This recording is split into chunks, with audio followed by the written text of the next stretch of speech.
성도님들, 드디어 오늘 이제 그 길고 길었던 열왕기 상하의 마지막 이야기입니다. 그럼에도 뒤에 또 역대기가 붙어 있어서 또 긴 이야기를, 긴 역사의 이야기를 해야 되는구나 라는 생각이 들지만 또 잘해야죠. 또 하나님께서 때에 따라 주시는 은혜가 있을 줄로 믿습니다.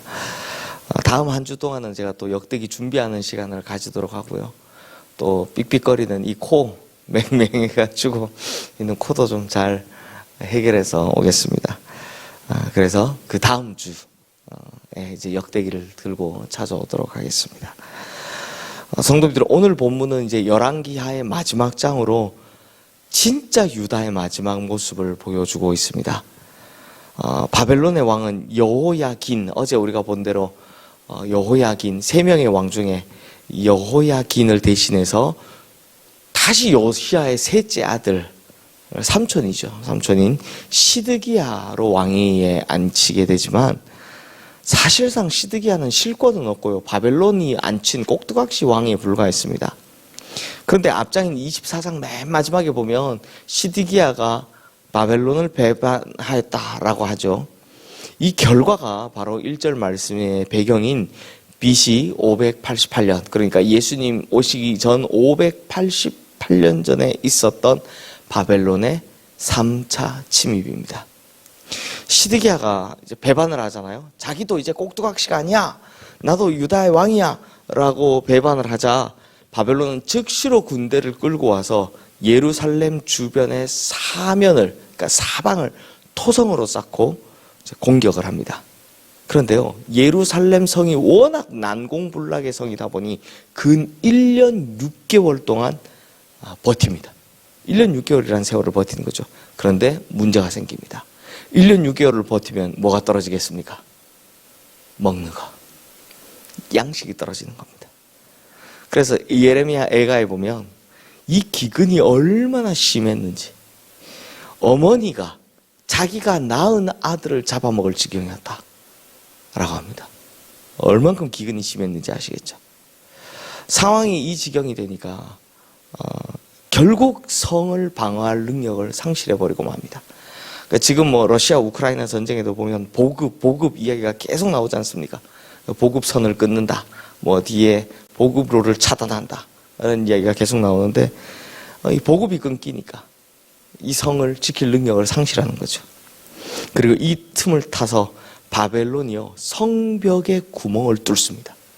그리고 성을 공략하게 되는데요, 성에 그 탄탄했던 요새에 구멍이 뚫리게 돼서 이 왕과 군사들은 더 이상 저항할 생각도 못하고 정말 힘드니까 그냥 한밤중에 그 두 성벽 사이로, 구멍이 뚫린 사이로 왕의 동상 견문길로 도망을 치게 됩니다.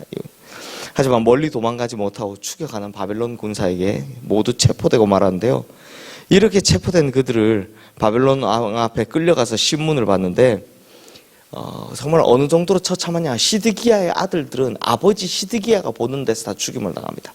그 아버지가 보는 데서 다 죽여버립니다. 그리고 시드기야는 어떻게 하느냐, 두 눈을 뽑아버립니다. 그리고 결박한 채로 쇠사슬에 결박돼서 바벨론 그 먼 곳까지 포로로 끌려가게 되는 겁니다. 그리고 8절 이하의 말씀에 보면 예루살렘 성이 함락된 후, 이때 이제 예루살렘 성전과 예루살렘 왕궁이 불타게 되고요, 이때 이제 하나님의 언약궤도 자취를 감추게 되죠. 그것 백성들 중에 많은 사람들이 정말 무참히 죽임을 당하고요, 또 살아남은 이들은 포로로 끌려가는 이제 비참한 모습을 보여주게 됩니다. 성도님들, 유다 사람들, 유대인들이라고 하죠. 당시에 이 유다 사람들이 최고로 자랑스럽게 여겼던 3가지가 있습니다. 그게 뭐냐? 첫째가 예루살렘 성전이었고요, 둘째가 예루살렘 성벽이었고요, 그리고 셋째가 하나님께서 주셨다라고 믿는 가나안 땅이었습니다. 자기들 땅이었습니다. 그런데 오늘 본문인 이 열왕기의 마지막 장을 보면요, 그들이 그토록 자랑스럽게 여겼던 3가지, 이 3가지가 고스란히 다 잃어버리게 되는 걸 볼 수 있습니다. 먼저 성전이 있는 한 하나님께서 자신들과 함께하기 때문에 절대로 멸망하지 않는다 라고 생각했지만 하나님께서 버리시니 성전마저도 황폐화되어 버렸습니다. 무너져 버렸습니다. 또 예루살렘 성은 얼마나 큰 요새였습니까? 갈렙이 헤브론 땅을 빼앗았을 때 예루살렘에 있는 땅을 다 뺏었지만 이 성은 못 뺏었습니다. 왜? 너무 난공불락의 요새였어요. 그래서 누가 뺐느냐? 다윗이요. 지하 수로를 통해서 몰래 올라가서 물 들어오는 길을 통해서 몰래 거꾸로 올라가서 다윗 때에서야 이 성을 뺏게 됩니다. 가히 난공불락의 성으로 알려져 있었죠. 그래서 누가 침입해도 예루살렘 성은 못 넘어온다 라고 호언장담하고 다녔습니다. 실제로 그렇게 할 수도 없었고요. 진짜 난공불락의 요새였습니다. 나중에 십자군 전쟁에도 보면 예루살렘 성 진짜 난공불락의 요새입니다. 그런데 하나님께서 버리시니 그냥 여지없이 무너져 버리고 맙니다. 마지막으로 이 사람들은, 유대인들은 뭐라고 생각했습니까? 우리는 약속의 땅에 산다. 하나님께서 약속해 주신 가나안 땅에 산다 라고 늘 자랑하고 노래했죠. 젖과 꿀이 흐르는 땅에 살고 있다 라고 했죠. 그런데 하나님께 불순종하고 우상 숭배로 점철된 이 유다 백성을 하나님께서 버리시니 어떻게 됐다고요? 이제 가나안 땅에 쫓겨나 바벨론의 포로로 끌려가게 되었다는 겁니다. 그러므로 소위 유다 백성들이 가장 자랑했던 세 가지, 성전, 성벽, 그리고 땅, 이 모든 것을 한순간에 다 잃어버리고 만 것입니다. 사랑하는 성도님들, 그러므로 우리는 여기서 인간이 스스로 자랑할 것이 하나도 없다는 걸 깨닫게 됩니다. 인간이 뭘 자랑할 수 있겠습니까?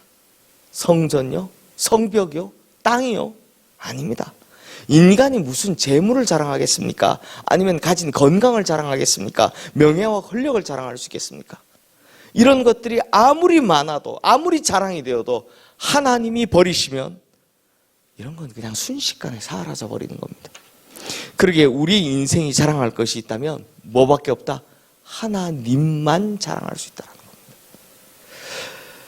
우리는요, 하나님밖에 없습니다. 그래서 하나님만 자랑할 것이지 그 밖에 아무 자랑할 것도 없는 인생임을 우리가 반드시 기억해야 하는 것입니다. 웨스터민스터 소요리 문답이란 책이 있는데 그 제1문 첫 번째 질문, 사람의 제일 되는 목적이 무엇입니까? 라는 질문의 대답, 밑에 대답은 이렇게 쓰여 있죠. 사람의 제일 되는 목적은 하나님을 영화롭게 하는 것과 그를 영원토록 즐거워하는 것입니다. 이렇게 써 있습니다. 그러므로 우리가 인생 살면서 우리 것 중에는 아무것도 자랑할 것이 없음을 알고요, 오직 하나님을 자랑스럽게 여기고 하나님을 섬기는 것, 하나님 한 분만을 섬기는 것, 이것이 우리의 기쁨이고 즐거움인 줄 늘 명심하고 사시는 우리 성도님들 되시기를 주님의 이름으로 축원합니다. 근데 성도님들, 이게 유다의 마지막 망하는 이야기다 보니까 참 슬프죠. 계속 죄악에 대한 이야기, 망하는 이야기, 죽는 이야기, 끌려가는 이야기, 이런 것만 나옵니다. 그런데요, 이스라엘이라는 나라에 이제 북왕국은 이미 멸망했고 이제 남왕국이 마지막인데, 이 이스라엘이라는 나라의 전체 역사를 마무리하는 열왕기서의 마지막에는요, 우리에게 꼭 들려주시고자 하는 하나님의 의미심장한 메시지가 기록되어 있습니다. 성도님들, 열왕기서의 맨 마지막에는 바벨론의 포로로 끌려간 지 37년 된 여호야긴에 관한 이야기가 나옵니다. 오늘 우리가 읽은 말씀이죠. BC 562년 유다를 멸망시켰던 바벨론의 왕 느부갓네살이 세상을 떠나고 그의 아들인 에윌무로닥이 왕으로 등극하게 됩니다. 새로운 왕이 등극했다라는 소식이 감옥에도 들렸겠죠. 그렇지만 죄수들한테 달라지는 게 뭐가 있겠습니까? 이 죄수들은 그냥 살아도 산 게 아니라 그냥 끌려와서 그냥 감옥에 있는 것 뿐입니다. 그냥 삶을 이어갈 뿐입니다. 그런데 어느 날 놀라운 일이 일어났습니다. 무슨 일입니까? 오늘 우리가 읽었던 본문이죠. 에윌무로닥이 여호야긴을 감옥에서 풀어줬다는 겁니다. 그것도 단순히 그냥 풀어준 것만이 아닙니다. 여호야긴의 지위를 바벨론에 그와 함께 있던 모든 왕의 지위보다 높여주고요, 또 일평생 왕 앞에서 양식을 먹게 하고, 이건 왕의 가족들에게만 해당되는 거거든요.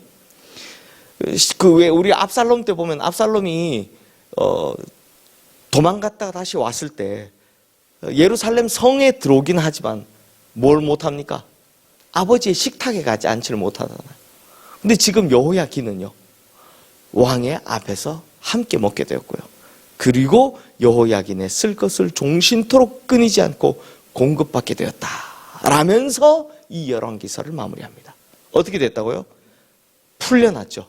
그냥 단순히 풀려난 것이 아니라 바벨론의 왕의 모든 지위들보다 높여줬다고 하죠.